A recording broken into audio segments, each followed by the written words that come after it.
They called themselves the Krell Inquisitors, beings who had conquered 17 star systems through fear and the perfection of suffering. They had studied pain across 1,000 species, catalogued every neural pathway that could transmit agony, mapped every psychological breaking point with scientific precision. In their crystalline archives, they stored the final moments of countless civilizations, each one reduced to screaming data points in their vast understanding of dominance through torment. They believed themselves the universe's masters of breaking will, of shattering spirit, of reducing any sentient being to begging compliance. They had never encountered humanity.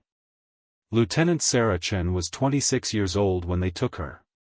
The research vessel Prometheus had been on a routine survey mission near the Epsilon Eridani system when the Krell ambush shattered their shields and tore through the hull like paper.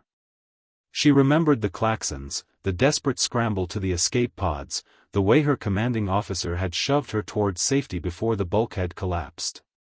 She remembered the cold vacuum claiming her crewmates, 47 souls extinguished in seconds. She remembered the biomechanical tendrils of the Krell harvester ship wrapping around her pod, drawing her into darkness, and the terrible realization that perhaps death would have been merciful. The Krell had selected her specifically, their scans identifying her as optimal for their purposes. Human biology was new to them, an unexplored frontier in their catalogue of suffering, and Sarah Chen would be their test subject, their Rosetta Stone for breaking this strange species that had recently emerged into galactic space. The chamber they brought her to existed in dimensions that hurt to perceive. The Krell had engineered the space itself to amplify distress, bending light and gravity in ways that made the mind scream before any physical torture began. They suspended her in a field that held every molecule of her body individually, allowing them to inflict pain with surgical precision while preventing any escape through unconsciousness or shock. The lead Inquisitor, a being whose form shifted like oil on water, explained their process with something approaching pride. They would hurt her, study her limits, document how humanity broke, and then they would use that information to subjugate her entire species. Every scream would become data. Every plea would inform their conquest. Her suffering would pave the way for Earth's enslavement, and she would know that her agony served their purpose. But they had made their first mistake in assuming Sarah Chen would break like the others. She had been born in the flooded ruins of Shanghai, where rising seas had claimed the old world and forced humanity to build upward or drown. She had lost her mother to the infrastructure collapse of 2143, had watched her father work himself to death rebuilding water treatment plants so that children could drink without fear. She had clawed her way through the military academy on merit alone, driven by a simple truth that burned in her chest like a second heart: humans endured. They survived. They carried their dead with them and transformed grief into defiance. The Krell could catalogue her pain, but they could not comprehend the stubborn mathematics of human resilience, the way suffering could calcify into something harder than their crystalline archives. They could not understand that some spirits, when pressed hard enough, do not break but instead become diamonds. The torture began with her nervous system. The Krell introduced compounds that made every nerve ending fire simultaneously, creating pain without damage, agony without mercy. Sarah's body convulsed against the restraining field, her spine arching, her mouth open in a scream that had no sound because her lungs had forgotten how to process air. Time became meaningless. Seconds stretched into geological ages. The Krell watched, recorded, adjusted their compounds and began again. They mapped her threshold, then exceeded it. They found the frequency that made her bones resonate with pain. They discovered the neural pathway that triggered the sensation of burning without fire. They were thorough, professional, and utterly confident in their eventual success. After all, every species had a breaking point. Every mind had a moment when survival instinct overwhelmed ideology, when the animal need to make the pain stop superseded every other consideration. They simply needed to find humanity's threshold, and this young female would provide the data. But something unexpected happened in the 17th minute. As the Krell introduced a new sequence designed to simulate the sensation of being flayed alive from the inside out, as Sarah's body thrashed and her mind fractured under the impossible weight of agony, she began to laugh. It was a broken, terrible sound, wet with blood from where she had bitten through her tongue, but it was laughter nonetheless. The lead inquisitor paused, confused by this response outside their predicted parameters. In their experience, laughter was a defense mechanism that appeared early in torture, a fragile shield that shattered quickly under sustained pressure. But this was different. This laughter carried something they had never encountered before, defiance laced with dark humor, the kind that emerged from humans who had stared into the abyss and decided to mock it. Through cracked and bleeding lips, Sarah managed words. Her voice was a ruined thing, shredded from screaming, but the message emerged with crystalline clarity. She told them about her great-grandmother, who had survived the Chinese re-education camps of the previous century. She told them about the human capacity to find meaning in meaninglessness, to construct hope from ash and bone. She told them that they had made a fundamental miscalculation about her species: humans did not break cleanly. They shattered into jagged pieces that cut anyone foolish enough to try to hold them. The Krell Inquisitors exchanged signals in their incomprehensible language, their form of confusion rippling through the chamber. This was not in their models. This was not how subjugation worked. They intensified their efforts. The next phase targeted her mind directly. The Krell possessed technology that could interface with neural tissue, that could make a person relive their worst memories with perfect fidelity, amplified and distorted into waking nightmares. They pulled Sarah's trauma from her like strings from a puppet and played them back to her: her mother's death, replayed in slow motion, every detail enhanced until she could count the bubbles of her final breath underwater. Her father's funeral, attended by only 3 people because he had alienated everyone in his obsessive grief. Every failure, every moment of weakness, every time she had been afraid and not strong enough, not fast enough, not good enough. The Krell expected tears, begging, the dissolution of self that came when a mind was forced to consume its own worst moments without respite. Instead, Sarah Chen did something that would puzzle xenopsychologists for generations to come: she embraced her pain. She let the memories flow through her, acknowledging each one, accepting the hurt as part of her rather than something to be excised or denied. Her mother had died, yes, and the grief was bottomless, but that grief existed because the love had been real. Her father had worked himself into an early grave, yes, but that sacrifice had saved thousands. Every failure had taught her. Every moment of fear had prepared her. The Krell were forcing her to confront the architecture of her own humanity, and what they found was not a fragile thing waiting to break but a structure that had been forged in precisely these fires. Humans carried their scars as proof of survival, not evidence of weakness. The Inquisitors increased the intensity, pushing deeper, searching desperately for the fault line where she would fracture. They were running out of time according to their own biological timelines, and this human should have broken 17 minutes ago. In the 32nd minute, they made their fatal error. Believing that physical pain had failed because it lacked the existential weight of psychological torment, and believing that psychological torment had failed because it needed the immediacy of physical consequence, they combined both systems at maximum output. They shattered every bone in Sarah's body simultaneously while flooding her mind with a psychic assault designed to convince her she was being erased from existence, that she had never mattered, that the universe would continue in infinite indifference to her suffering. It was their most effective technique, the one that had broken the will of entire planets. They watched with confidence as Lieutenant Sarah Chen's body began to shut down, as her heart rate became erratic, as her neural activity spiked and then began the characteristic decline that preceded complete psychological collapse. But in that moment, suspended between life and death, with her body destroyed and her mind under assault that would have annihilated most conscious beings, Sarah Chen found something the Krell had never accounted for in their exhaustive studies of suffering. She found rage. Not the hot, reactive anger that burned quickly and exhausted itself, but the cold, calculated fury that humans uniquely possessed, the kind that could sustain itself across generations, that could be passed down like inheritance, that could motivate entire civilizations to reach across centuries for vengeance. It was the rage of Warsaw Ghetto fighters who attacked tanks with bottles of gasoline. It was the rage of slaves who chose death over submission. It was the rage of every human who had ever looked at impossible odds and decided that surrender was not an option, that going down swinging was better than going down at all. The Krell recognized it too late as the most dangerous thing they had ever encountered, a human being who had been pushed past fear, past pain, past the instinct for self-preservation, into that rare and terrible place where all that remained was the burning need to make the other side hurt. Sarah's heart stopped in the 36th minute. The Krell registered her death with satisfaction mixed with disappointment. She had lasted longer than most of their subjects, provided some interesting data about human neural resilience, but ultimately had proven that humanity was breakable, just requiring more effort than average. They began the documentation process, downloading the sensory records from their equipment, preparing to analyze how this baseline human female had expired under their ministrations. They would use this information to refine their approach.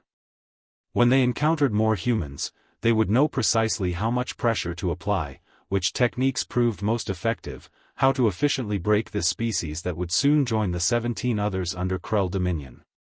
The lead inquisitor composed a report noting that humans possessed above-average pain tolerance but ultimately succumbed to combined physical and psychological assault within acceptable parameters.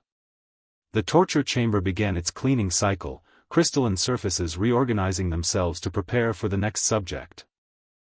They were in the process of ejecting Sarah Chen's body into space, following their standard protocol for disposing of experimental subjects, when something unprecedented occurred. The waste disposal system registered an anomaly. The corpse, which should have been inert biological matter, was generating a thermal signature. Minor at first, barely above the background radiation of space, but increasing. The Krell's monitoring systems, designed to track 1,000 variables simultaneously, suddenly blazed with alerts they had never seen before. The human body was warming up. Not the warmth of decay or chemical decomposition, but targeted heat centered on the chest cavity, spreading outward in pulses that matched the rhythm of a heartbeat. A heartbeat that should not exist. 37 minutes after her clinical death, as her body drifted in the cold vacuum between the Krell ship and the infinite nothing of space, Sarah Chen opened her eyes. They should have been frozen. The vacuum should have boiled the moisture from them, should have crystallized every cell, should have made vision impossible. But Sarah's eyes opened, and they were not the eyes of a victim or a corpse. They burned with something the Krell had no classification for, something that made their ancient sensors scream warnings about unknown energy signatures. Her body, broken beyond any possibility of natural healing, began to move. Bones that had been shattered into fragments realigned. Tissue that had been destroyed regenerated. The vacuum that should have killed her seemed instead to feed something awakening inside her, as if the cold emptiness of space was less hostile than the warm interior of her own rekindled fury. The Krell Inquisitors watched in mounting alarm as their disposal system became a containment problem. The human female was not just alive, she was recovering at a rate that violated every biological principle in their extensive database. They had killed thousands of beings across hundreds of species, had documented the exact parameters of death with scientific precision, and this should not be possible. Death was absolute. Death was the final data point. Death was how they knew they had won. But Sarah Chen was refusing to accept that conclusion, was rewriting the fundamental rules through sheer force of will combined with something else, something the Krell could not measure or understand, the human capacity for spite, for refusing to give enemies the satisfaction of victory, for deciding that if the universe wanted her dead, it would have to work harder than this. She began to move through space toward the Krell ship. Without propulsion. Without technology. Simply moving, as if the vacuum itself was subject to her determination. The Krell's understanding of physics insisted this was impossible, but their sensors confirmed what their comprehension denied. The human was swimming through space like water, pulling herself forward with movements that generated thrust where none should exist. Later, human scientists would theorize about quantum entanglement, about consciousness affecting reality at the subatomic level, about extreme trauma unlocking latent psionic potential. The Krell did not have time for theories. They had only the terror of watching their victim become something else entirely, watching the power dynamic they had constructed so carefully invert itself as Sarah Chen approached their hull with the inevitability of a collapsing star. She placed her hand against the Krell ship's outer hull, and the metal screamed. Not metaphorically, but literally, vibrating at frequencies that transmitted through the ship's structure like nerve impulses transmitting pain. The Krell felt their vessel hurting, felt through their biomechanical interface the same agony they had inflicted on countless others, and for the first time in their species' long history of domination through suffering, they understood what it meant to be on the receiving end. Sarah pushed, and the hull dented. She pushed again, and it began to tear. The Krell deployed defensive systems, energy weapons designed to vaporize asteroids, cutting beams that could slice through planetary crust. They struck Sarah with enough force to destroy a small city. The energy washed over her like water, like rain, like nothing at all. She smiled, and it was not a kind expression. The hull breach occurred in the 40th minute. Sarah pulled herself into the ship, into atmosphere she did not need, gravity that could not hold her, surrounded by Krell security forces who opened fire with weapons that had ended rebellions on a dozen worlds. She walked through the barrage, bullets and energy beams passing through her or being absorbed without effect, and the Krell realized with dawning horror that they had not killed a human. They had created something new. They had pushed one of Earth's children past every breaking point, past death itself, and on the other side of that crucible stood something that retained Sarah Chen's memories, her personality, her purpose, but was no longer bound by the limitations that had made her vulnerable.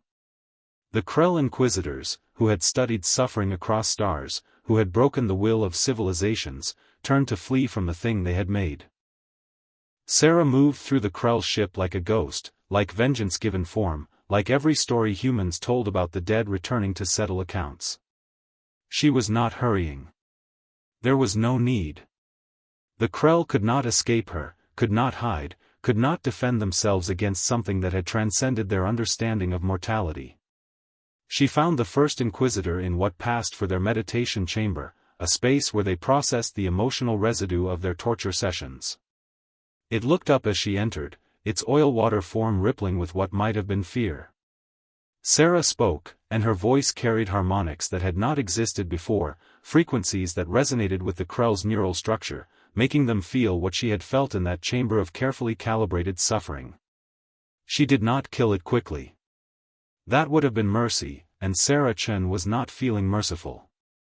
She had died screaming in their torture chamber, had felt her body break and her mind shatter, had experienced 36 minutes of agony refined to perfection by beings who considered suffering an art form.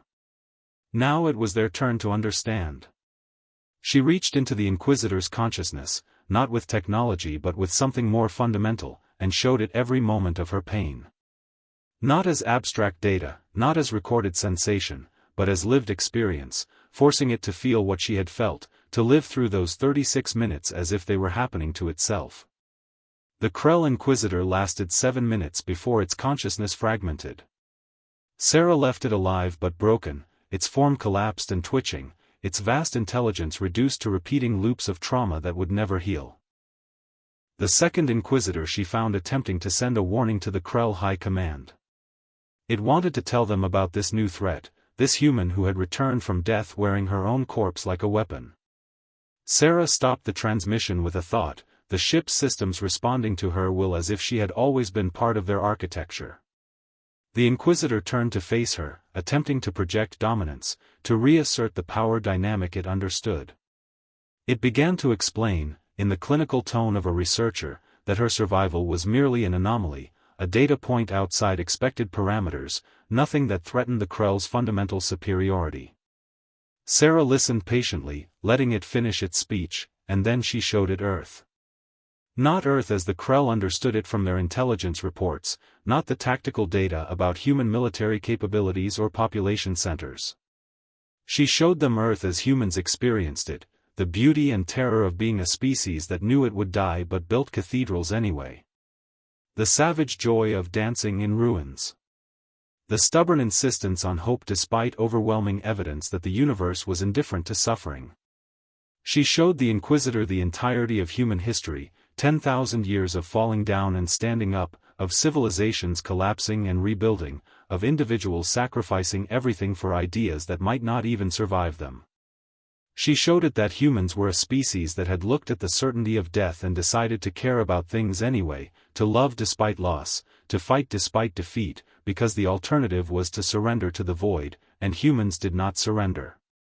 Not ever. Not even when they should. The second Inquisitor's consciousness did not fragment.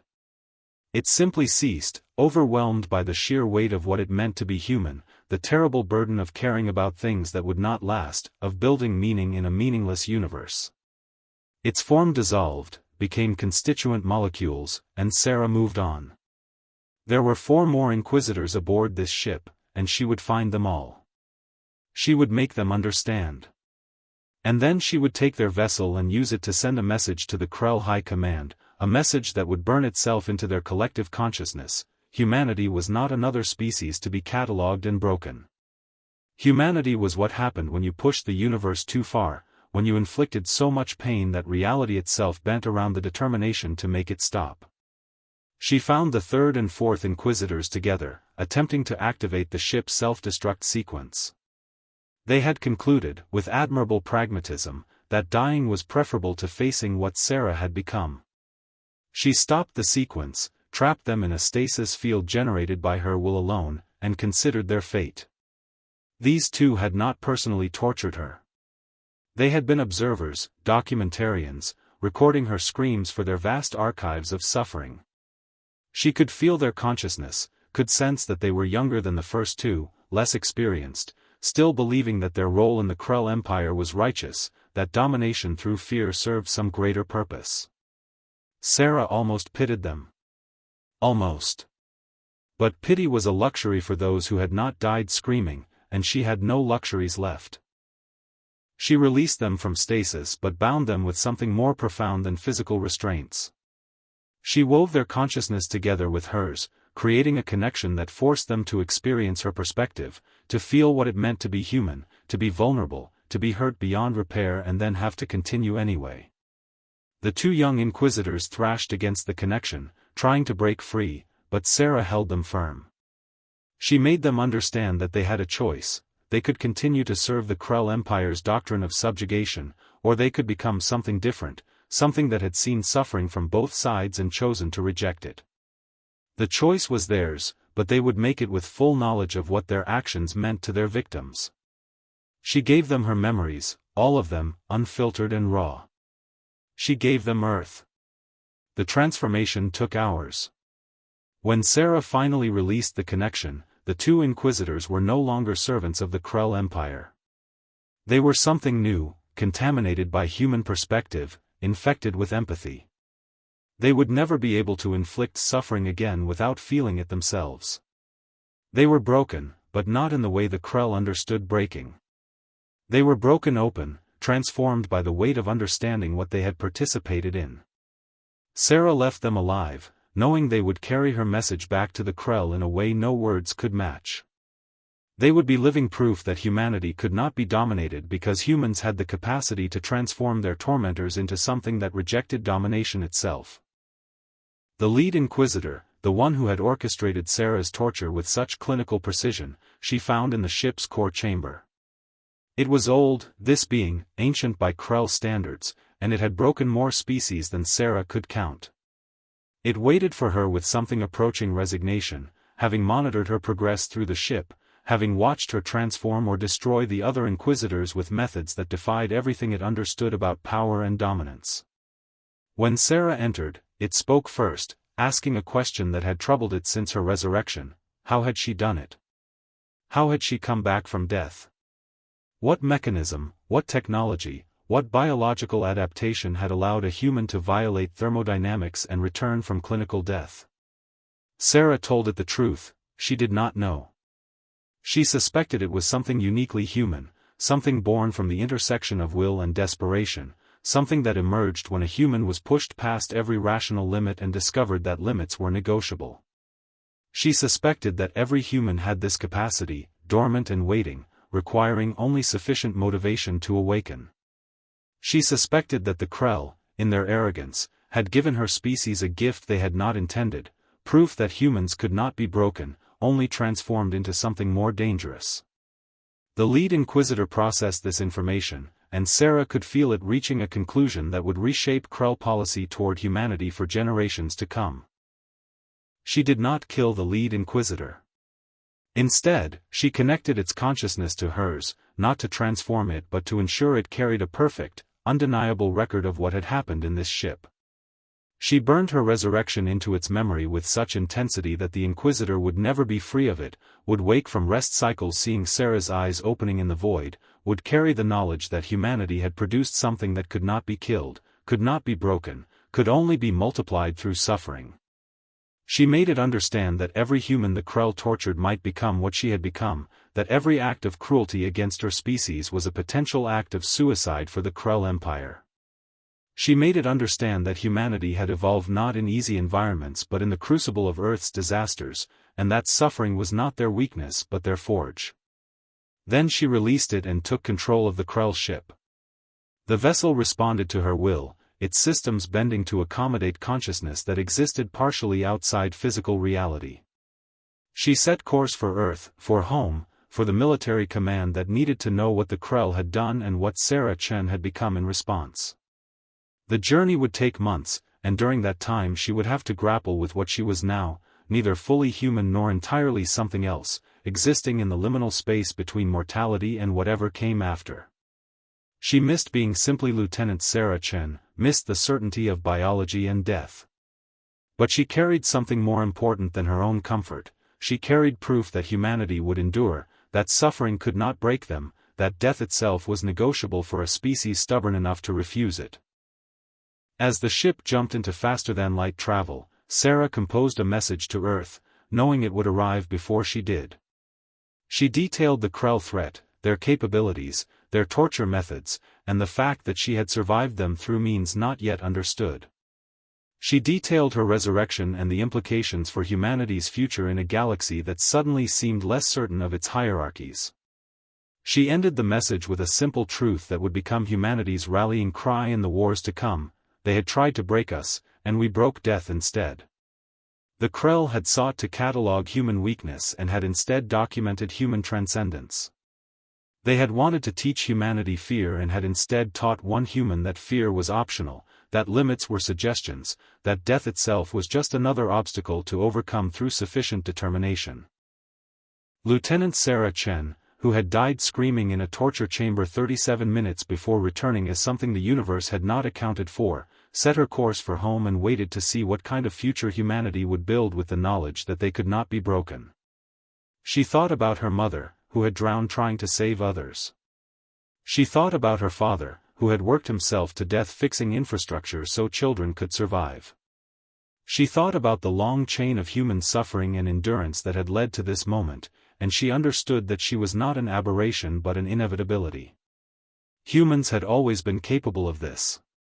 They had always been the species that looked at impossible odds and decided to rewrite possibility. The Krell had simply provided the laboratory conditions necessary for one human to prove what all humans had always known in their bones: they could endure anything, survive everything, and transform even death into a weapon against those who had tried to use it against them. The war between humanity and the Krell had begun, but it had begun with humanity already victorious in the only way that mattered. They had proven they could not be broken. Everything else was just details.